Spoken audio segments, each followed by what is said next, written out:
The purpose of this record is to show you how to use your imagination to achieve your every desire. Most men are totally unaware of the creative power of imagination and invariably bow before the dictates of facts and accept life on the basis of the world without. But when you discover this creative power within yourself, you will boldly assert the supremacy of imagination and put all things in subjection to it. When the man speaks of God in man, he is totally unaware that this power called God in man is man's imagination. This is the creative power in man. There is nothing under heaven that is not plastic as potter's clay to the touch of the shaping spirit of imagination.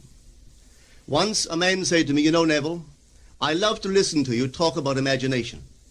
But as I do so, I invariably touch the chair with my fingers and push my feet into the rug, just to keep my sense of the reality and the profundity of things."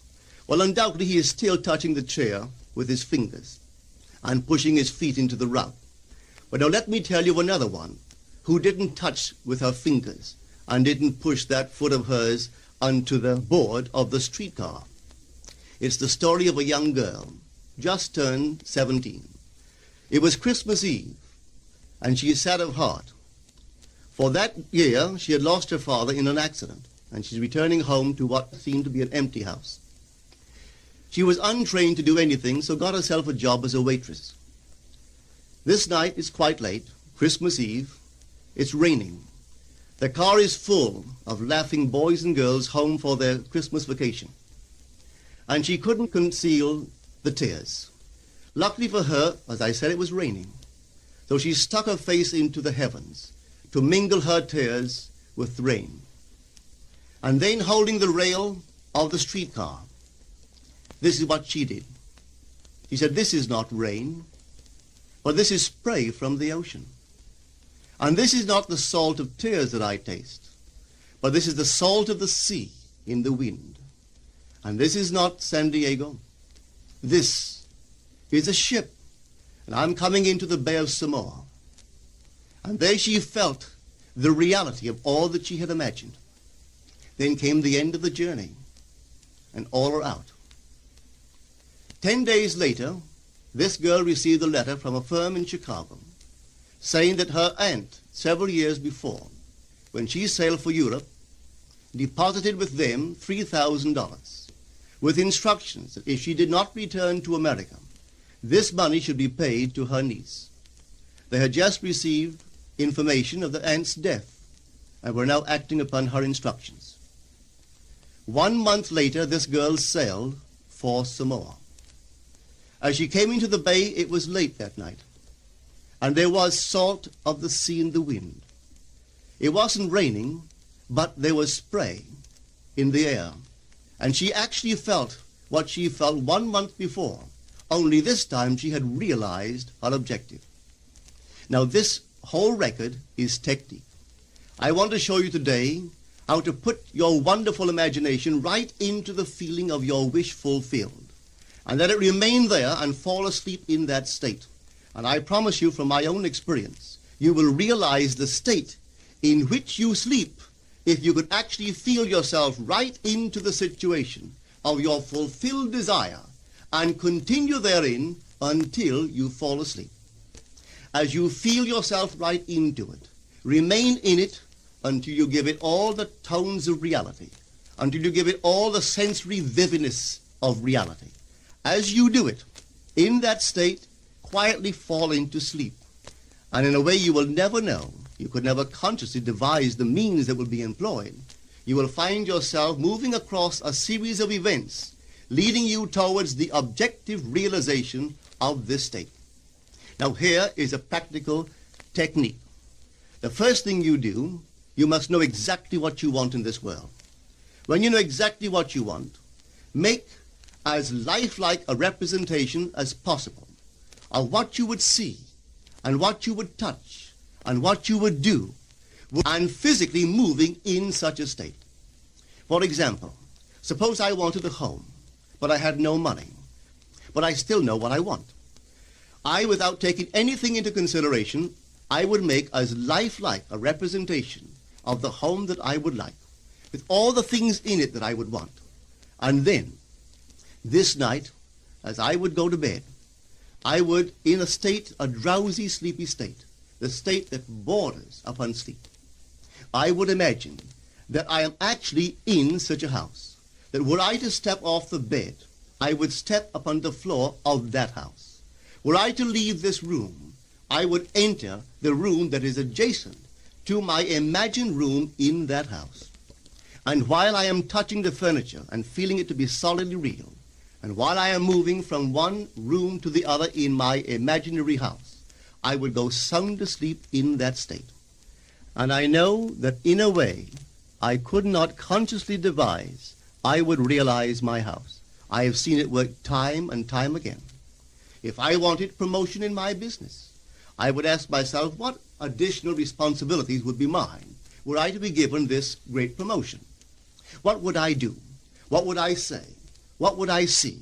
How would I act? And then in my imagination, I would begin to see and touch and do and act as I would outwardly see and touch and act were I in that position.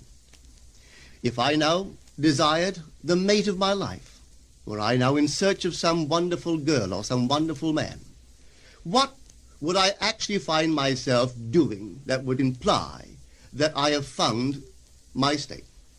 For instance, suppose now I was a lady. One thing I would definitely do, I would wear a wedding ring. I would take my imaginary hands, and I would feel the ring that I would imagine to be there. And I would keep on feeling it until it seemed to me to be solidly real. I would give it all the sensory vividness I am capable of giving anything. And while I am feeling my imaginary ring, which implies I am married, I would sleep. This story is told us in the Song of Songs, or the Song of Solomon. It is said, "At night on my bed, I sought him whom my soul loveth. I found him whom my soul loveth, and I would not let him go until I brought him into my mother's house, right into the chamber of her that conceived me." If I would take that beautiful poem and put it into modern English, into practical language, it would be this. While sitting in my chair, I would feel myself right into the situation of my fulfilled desire. And having felt myself into that state, I would not let it go. I would keep that mood alive, and in that mood, I would sleep. That is, taking it right into my mother's chamber, into the chamber of her that conceived me. You know, people are totally unaware of this fantastic power of the imagination. But when man begins to discover this power within him, he never plays the part that he formerly played. He doesn't turn back and become just the reflective life. From here on in, he is the affecter of life.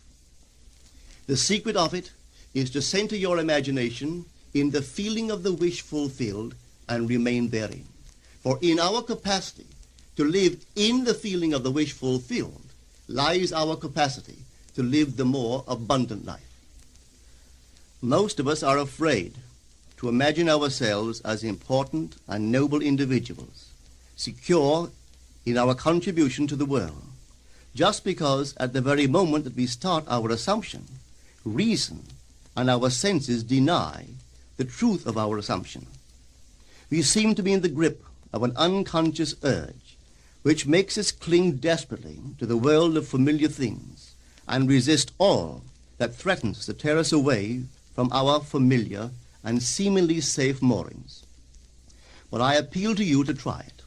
If you try it, you will discover this great wisdom of the ancients, for they told it to us in their own strange, wonderful, symbolical form. But unfortunately, you and I misinterpreted their stories and took it for history when they intended it as instruction to simply achieve our every objective. You see, imagination puts us inwardly in touch with a world of states. These states are existent. They are present now. But they are mere possibilities while we think of them.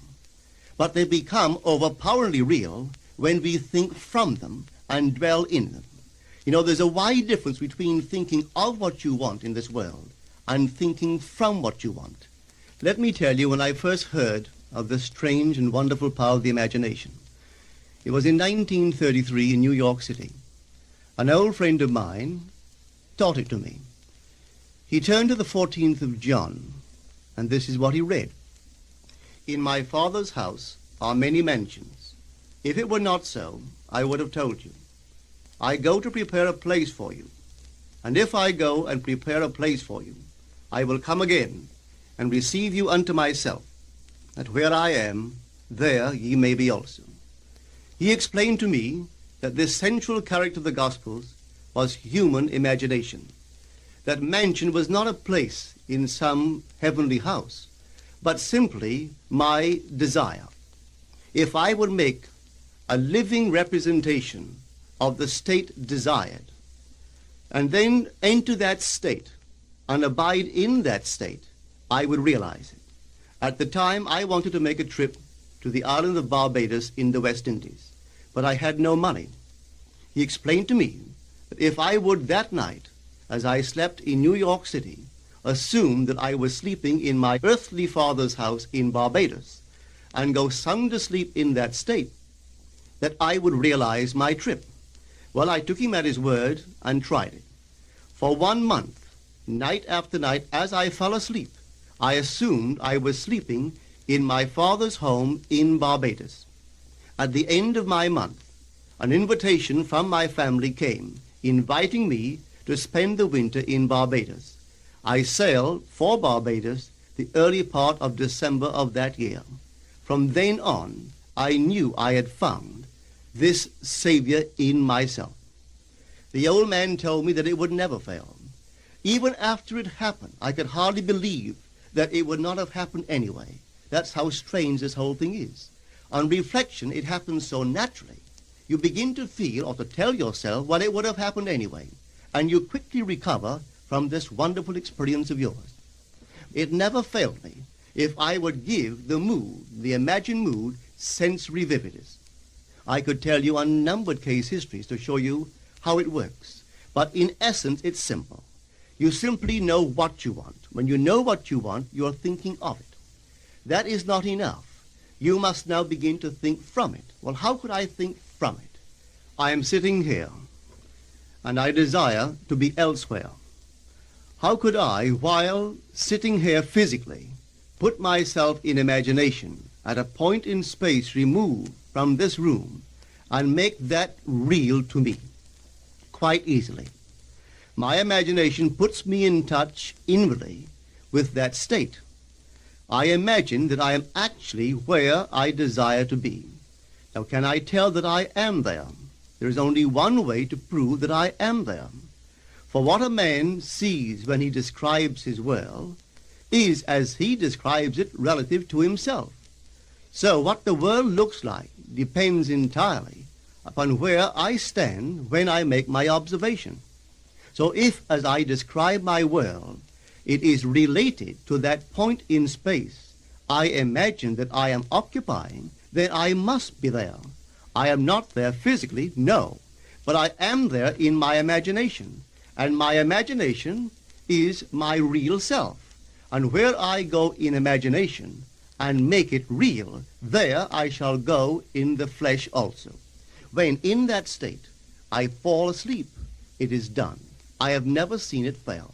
So this is the simple technique on how to use your imagination to realize your every objective.